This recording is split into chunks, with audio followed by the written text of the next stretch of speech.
You know you're really poor when even one of the poorest countries in the world don't want you. That would be Mexico in this case. To be able to get permanent residency in Mexico, you have to make $2,600 a month. I make about a third of that. I think I can get like a 6-month visa. They give you 180 days, but I'm starting to hear some conflict about that too, in that sometimes they'll only stamp it 7 days and then you got to go and fight to get the rest of your days. I think the secret is to like have the place you're going to be staying at all set up for that 180 days. That way they kind of have to give you 180. I suppose they don't have to. You might have to keep, bugging the authorities that be. I don't know how it all works. I just was thinking about Mexico. I'm like, hey, I'm not poor in Mexico. I make twice as much as the average Mexican worker. That still isn't enough. Not to the Mexican authorities. They want people that make 4 times as much as the average Mexican worker. Or more than that even. Sheesh. So where does that leave me now?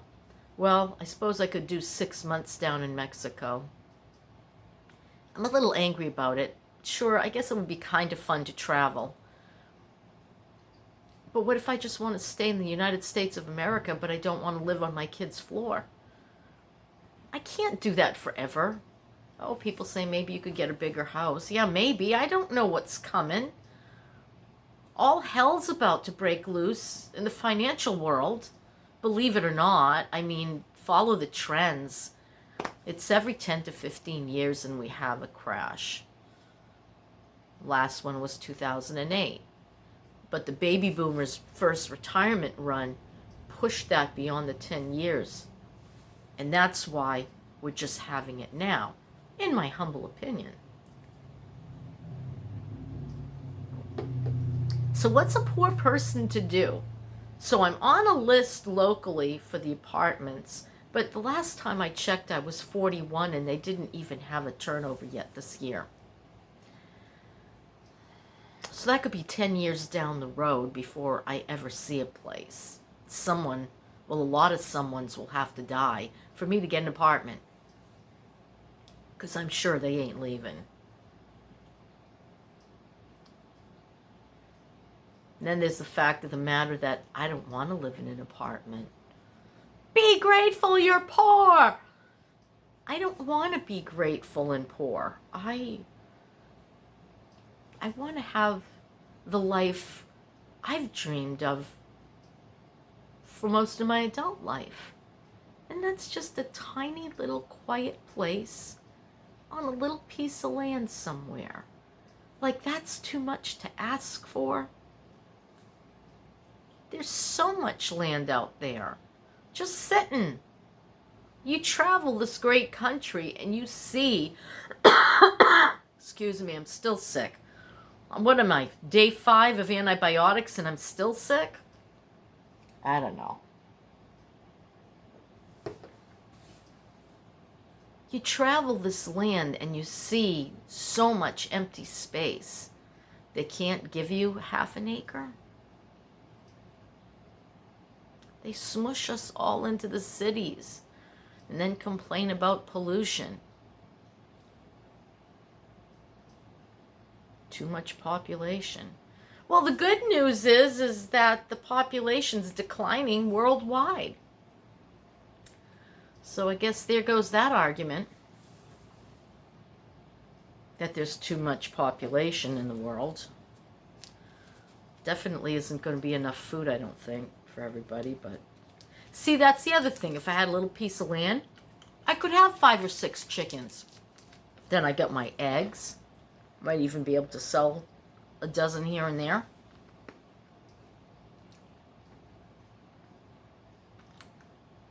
If you set up a chicken coop the right way, it'd be pretty easy to be able to collect the eggs.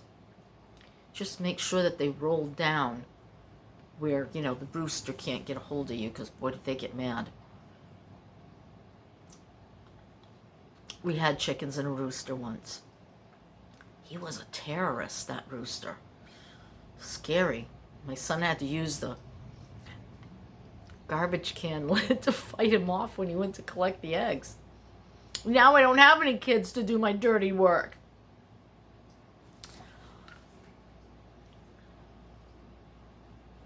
I don't think it's fair that people can cross the border illegally, be bused to New York City, and get a luxury hotel room and a roll of cash.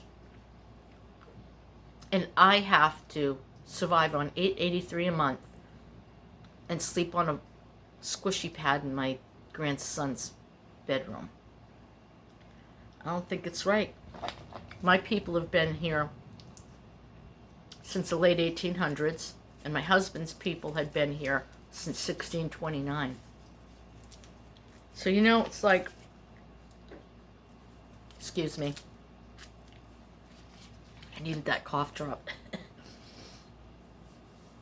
I just feel like our country doesn't take care of its own.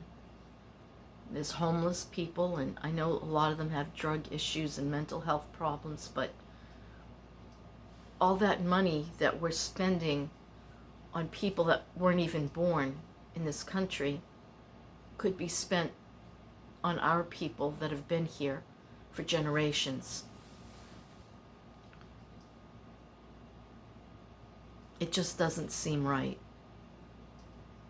I mean, I can't walk into Mexico and say, I'm here, I'd like a luxury hotel room for free, please, and a roll of cash. Seriously? They won't let me in if I don't make X amount of money, and they really won't let you in if you don't have a place to stay. That's it. They turn your rear end back. Go back to your own country. So what is our country doing? If we were so full of abundance that we were able to take care of our own first, and then there was extra, great, help other people. There's just too many of us, that we worked all our lives and we worked really hard. We broke our backs so that everybody else could have what they needed. And now they're just going to spit in our face and say, too bad? I don't think that's right. I'm not a communist and I'm not a socialist, but I'm just talking about common sense. I would like to be able to take care of myself and not need the government. I'd like to be able to have a little piece of land and my own food. What about a program to just give poor seniors a little plot of land and let them figure it out? There's all kinds of ways you could do things. I have enough money that I could afford an RV pad on a piece of land and buy a little fifth wheel and insulate it good and throw it on up there. Live in that. I'm not fussy. At least it would be my own little place. Maybe there should be some sort of tax breaks for poor seniors. It just seems like something could be done. Besides shoving everybody into little tiny 8x10 rooms and saying, there you go.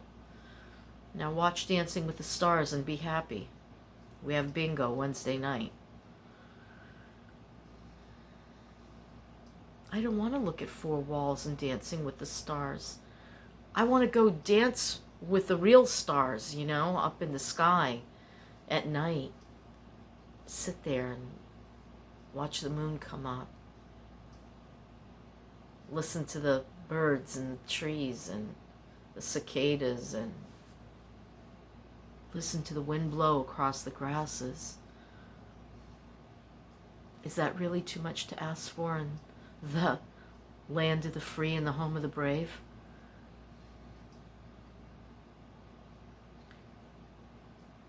I don't think it's too much to ask for. I'm going to fight for that right to have what I want. God's sake, this is the United States of America. If I could work a job, you know I would. I can barely finish getting this place packed up. It takes a lot of time. I didn't realize how much time it was going to take me because I have to break in between. And it involves icing my back and taking pills and trying to get the spasms to die down so I can do the next thing I need to do. Today and tomorrow are the last days that I can get this consolidated and finished. It just takes me a really long time to complete a task. I can't just sit and do the dishes at once for 15 minutes. I've got to do like 3 dishes, take a break and let this all chill out because I have degenerative disc disease, and then I can go back about an hour later, do a couple more pieces, and meanwhile I might be doing something else around the house. I might throw a few things in a box and I sit down, I rest it, I ice it, and I go back again. I didn't ask for this in my life. I didn't ask for idiot drivers to hit me years ago and make my life a misery from then on in. But it's what came to me and what I have to contend with now.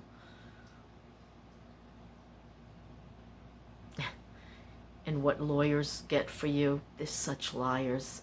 I listen to their lies all the time on YouTube.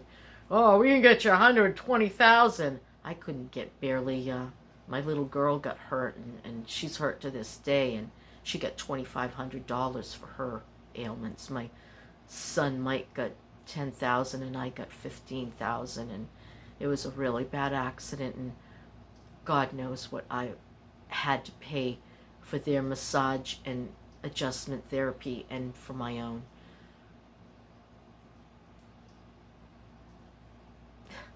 Tens of thousands of dollars have gone in to trying to get me to just keep going. No, it isn't fair. Life is pretty unfair, and for the poor, it's super duper unfair. There ought to be a law. This country should help its own first. And then if there's left over, you can help somebody else. It just isn't right. And I just wanted to say that today. So now I'm going to finish my coffee. I'm going to rest a little bit longer. And then I'm going to start on my trek to finish this up, because Maggie will probably be here about 10:30 today after she drops Finn off. And that's my story, and I'm sticking to it. The struggle and poverty, it sucks. I don't know what else to say about it. I have hopes and dreams too. Don't I deserve that? Don't you deserve it? We worked hard all our lives for what? Just makes you wonder, doesn't it? Thanks for listening.